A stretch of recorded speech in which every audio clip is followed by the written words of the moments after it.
Greetings fellow 50p collectors. So we've fueled up the old car. The weather is looking pretty nice today. We're going to pop down the post office first.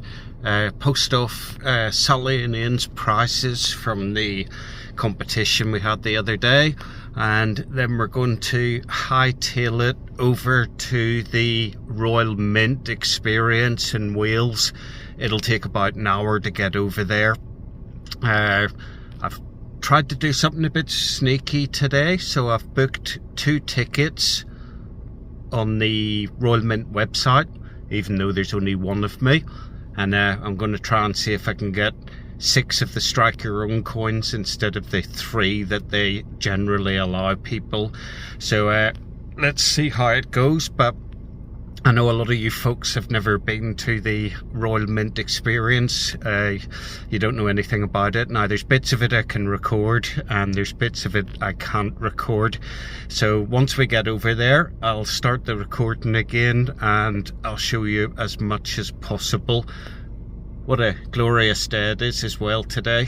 Right, bear with me and I'll see you shortly. Cheers, guys. Hey guys, Coin Snatcher here. So I've just been to, I've just been into the local Tesco's, and the post office is closed in there.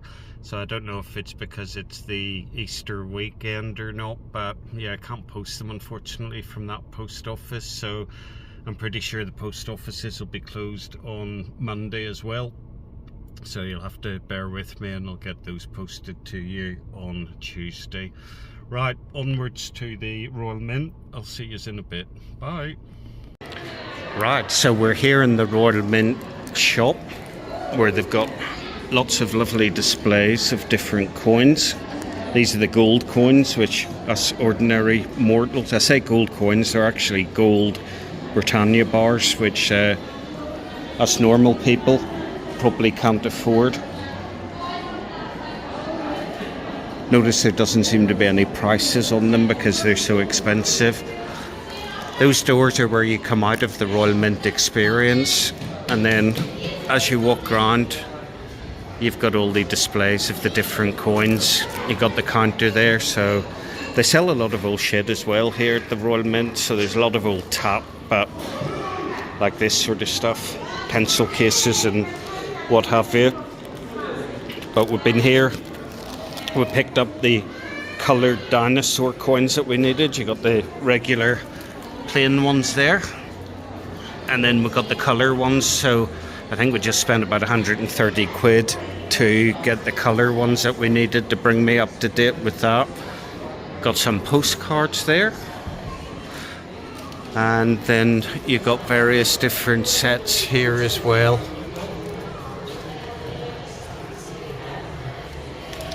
All the old coin sets, so to speak.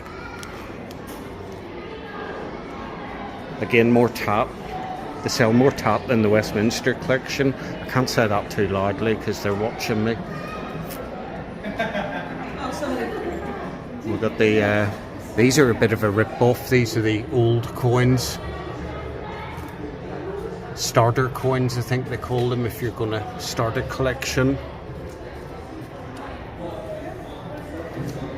Some quite interesting ones though.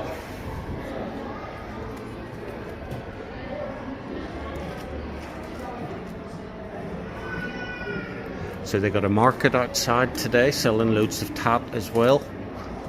And then they've got like kids events going on, so they've got face painting and various different sorts of things. These are all £5 coins, some more books, or tap as we call it. Oh. Couple of helmets. 16 quid for a helmet. Yeah.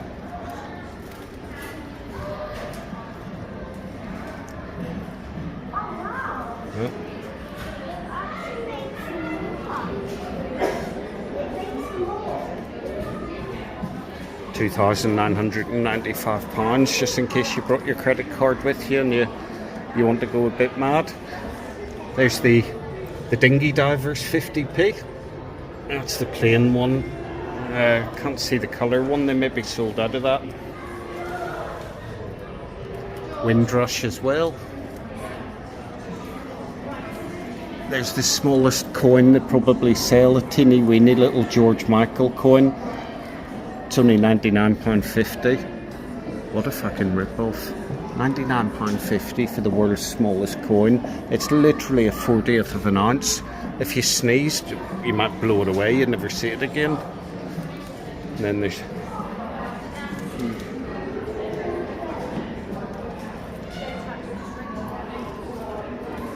We've got 007 coins here. Thankfully I stopped collecting all these £5 coins because, like with the 50p's, it's all gone a bit mental. We've got some of the year sets here as well.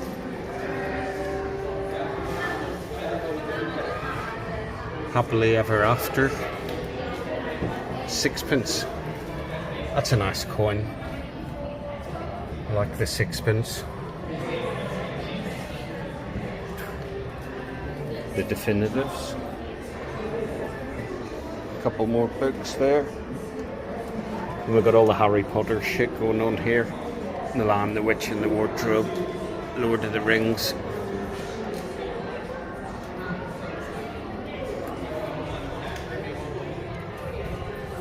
I keep getting strange looks from all these amateur coin collectors. I mean, I've been to the Royal Mint 35 times probably, and I've never seen it this busy before. I was going to come up yesterday.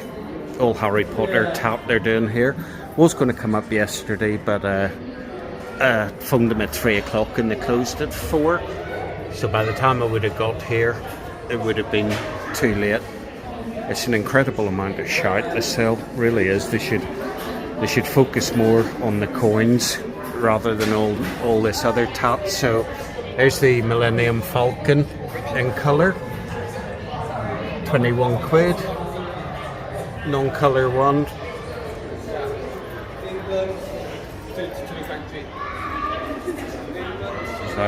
like a family pack type thing there, made out of Chewbacca's fur.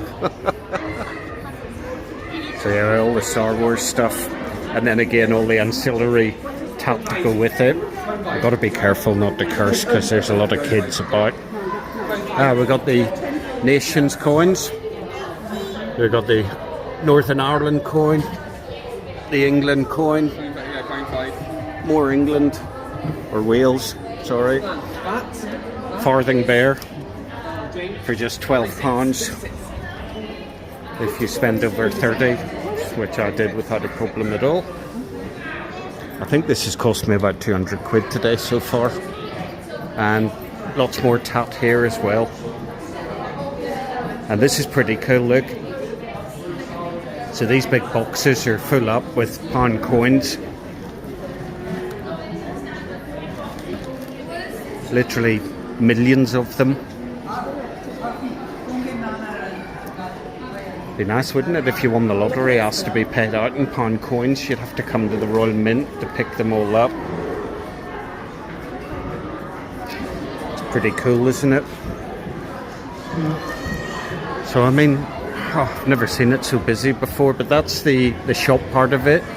You got the cafe part of it here as well. And then outside today, they've got this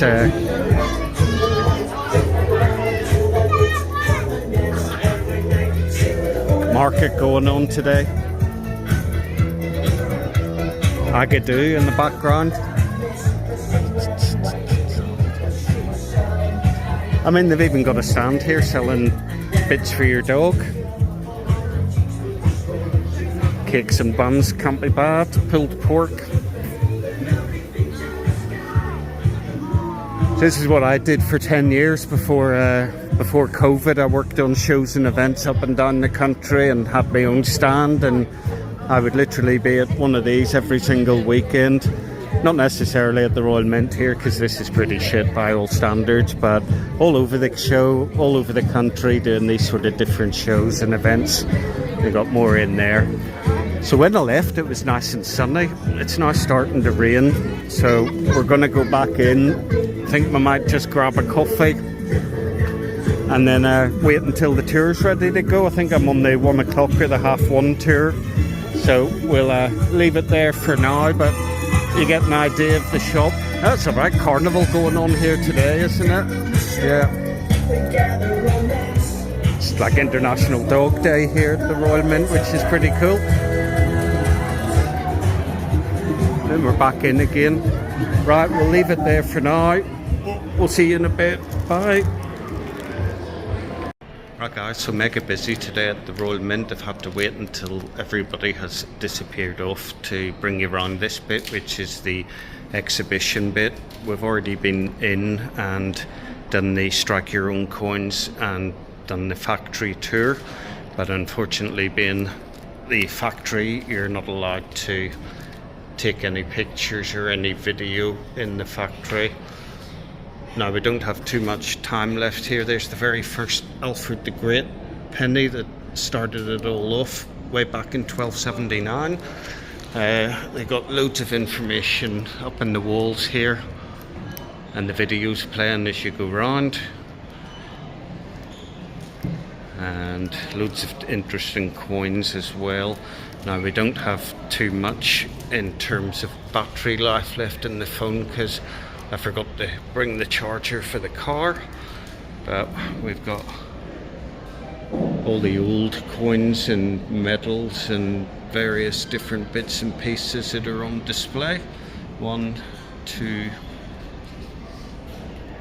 3, 4, and then when you go over here it'll give you the information about it.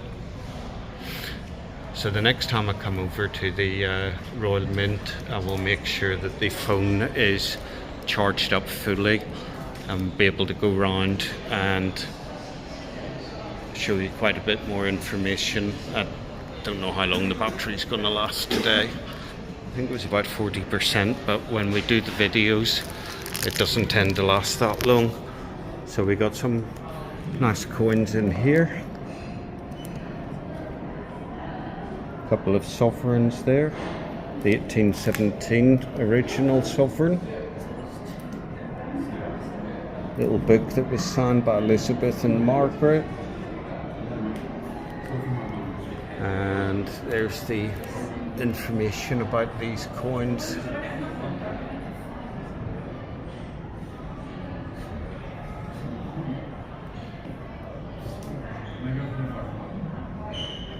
So yeah, fascinating stuff here at the Royal Mint. If anybody lives within driving distance, then it's well worth popping over and doing the little tour and having a walk around. It's not normally as busy as it has been today. I think this is probably about trip number 30 for me, so been here quite a few times. Now normally when I come to the Mint now, I just pick up the strike your own coins and I don't even do the tour anymore. But this time I thought we'll do the tour, have a little walk around. Got nothing else to do, it's a nice easy Saturday. Branch mints, so all the different mints affiliated to the Royal Mint around the world when Britain had an empire many years ago. Sovereigns in there from the different mints as well.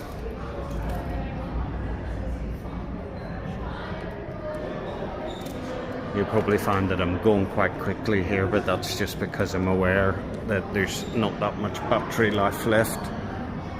So this is a machine where you could have put your money in and changed a gold coin, which is pretty cool. Unfortunately, because everything's backlit here, it makes getting video very difficult.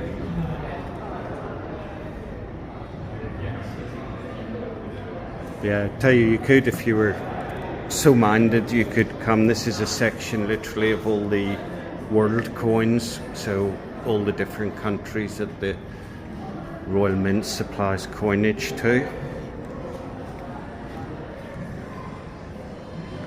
And I think was a couple of years ago they struck 1.55 billion coins and blanks, because some of these countries the Royal Mint doesn't strike the coins for them, but it does supply the blanks, and then those coins will go over to whichever country it is, and that country will then finish off the striking of the coin and put the design on it.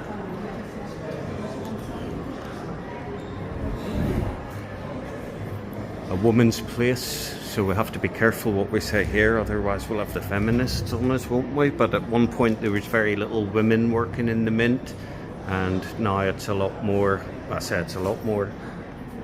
There's the figures.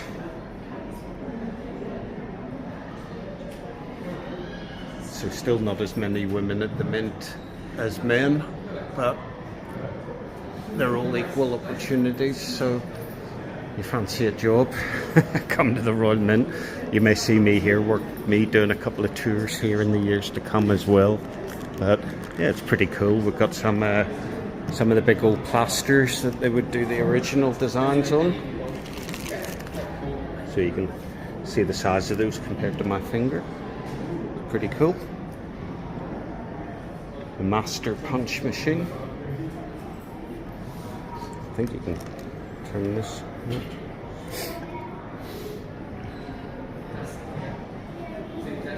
Peter Rabbit coin there.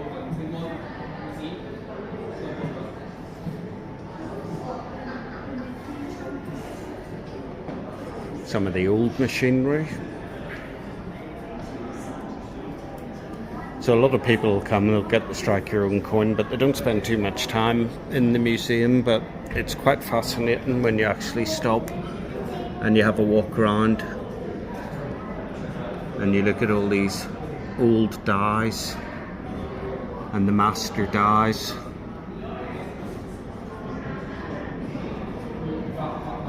It's great stuff.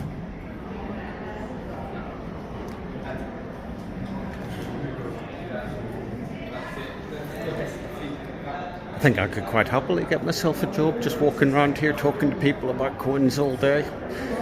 Obviously would have to tone down the banter compared to what we're used to on the channel. Otherwise my politically correctness wouldn't politically incorrectness wouldn't go down very well here, would it? I'd get in trouble pretty quick. There's the whole trial of the pigs. Load of old toffs looking at the coins there. Little video there. Pretty cool.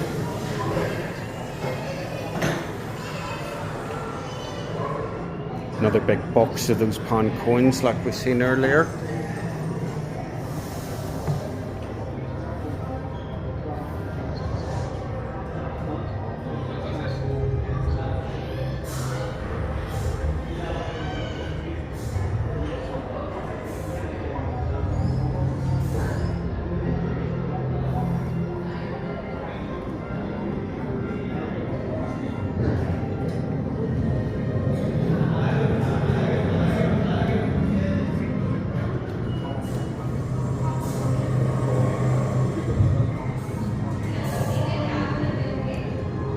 So yeah, loads of really cool bits and pieces here.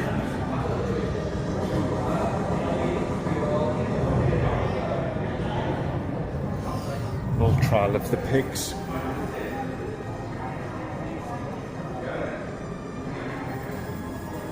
And then I think the next section here is the medals that they struck for the, look at this big book.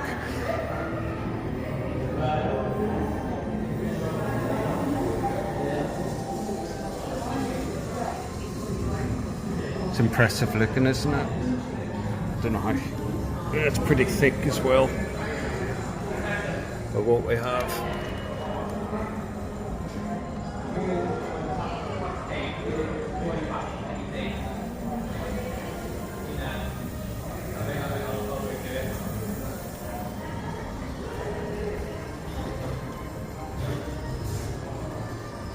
Lots of cool stuff. Alright, so here's the medals that were struck for the 2012 Olympics.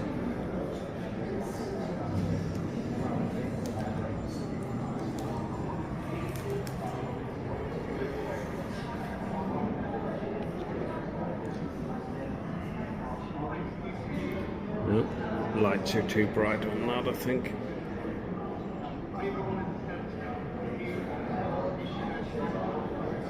You can see the sort of displays they're in, that's why the camera's having difficulty focusing in on them. There's the plaster casts. And I can tell you they're pretty heavy. Oop. You don't want me to lift the real one, I'll lift it and I'll be doing a runner with it. So here's some more, I think this is Pistrucci's work again. You can see the size of these, they're huge.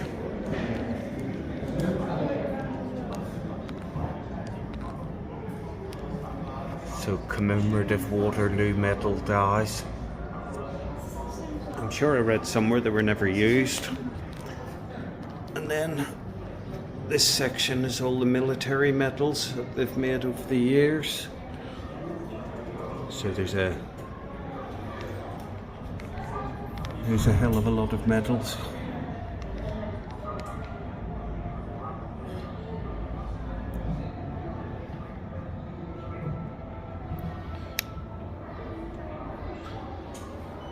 I've seen a couple of videos too of the Royal Mint, the craftsmen who actually make these medals. Quite interesting, all done by hand, all hand polished, handmade. All quite interesting.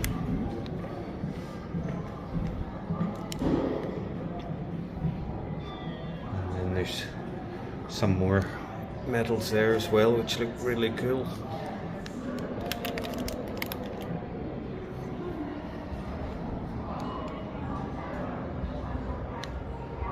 Look at the size of those ones up the top, they're massive.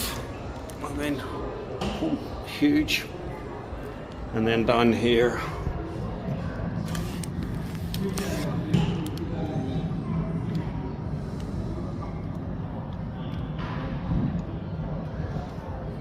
it actually goes through and it lists all the different medals, but it's pretty nigh impossible to get the phone to a position where you don't get all the reflections coming off.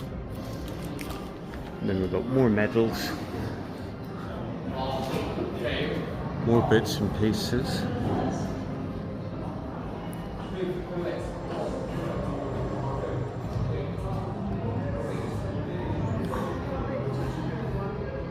I think this is all to do with buying war bonds.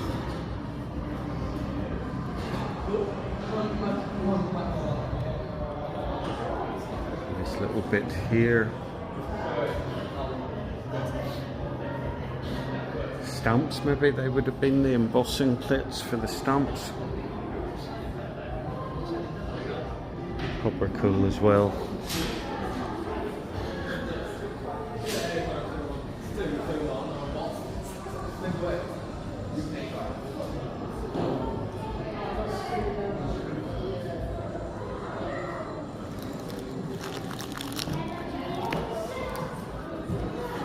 So, test your strength lifting up a bar of gold.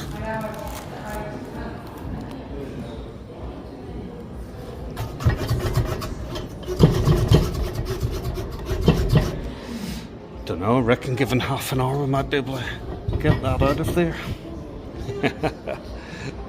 But yeah, that's a big old chunk of gold. So that's 400 troy ounces or 12.5 kilos. I've got no problem lifting 12.5 kilos if they're gold. Taking it with me.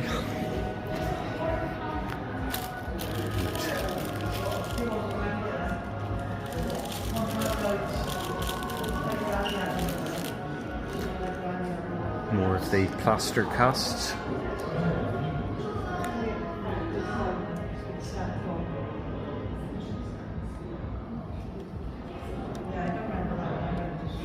It's all fascinating stuff. I only wish my finances allowed me to collect other denominations as opposed to just the 50p.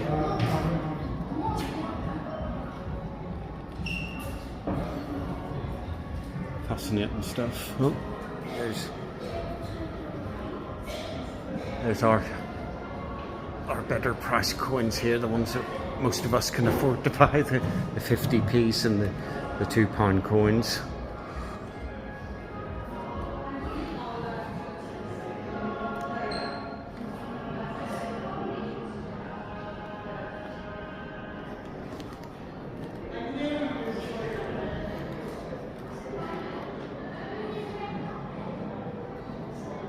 So the displays are really good here at the Royal Mint, I've got to say. They put a lot of effort into the displays. It's like any museum. If it's not your cup of tea, then you're going to find it boring. But if you enjoy your coins and the whole sort of history of the Royal Mint, then it's a really good way to spend an afternoon. And they do a decent cup of coffee in the cafe as well. Look at the toning on those coins. You see the toning on the offside coin there? That's pretty bad, isn't it?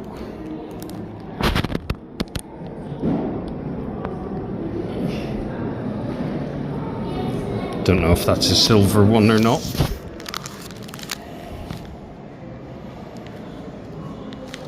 I think that's a conch shell, is it? But it's been engraved.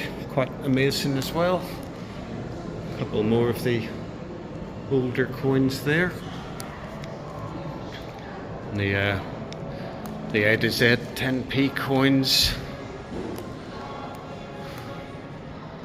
We've got the 1933 penny. So this is the penny that you'll be familiar with. And they reckon only, 7 of these were struck. A couple of them were put in the cornerstones of buildings.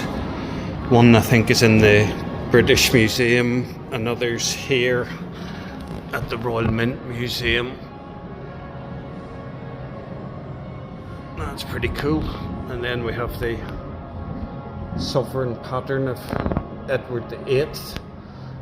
So you can only imagine how much money this coin would go for if it was ever to come onto the open market. Because the whole thing with these coins is they forgot that these coins were even struck, and they were left in the safe of the mint master, and it was only, I think, after the mint master died they went into the safe and they found these Edward VIII coins. And then of course they're crazy expensive as well. But yeah, that's pretty much the Royal Mint Museum. As I say, I'll come back again, and the next time we'll make sure the phone's fully charged, and if anybody has anything specific that they want to have a look at in more detail, like the medals or some of the coins or whatever, then by all means drop me a message below and we'll do that for you. But as they say, it all starts with a single coin and then you end up an addict. So I hope you enjoyed that. Peace and love. Coin Snatcher out.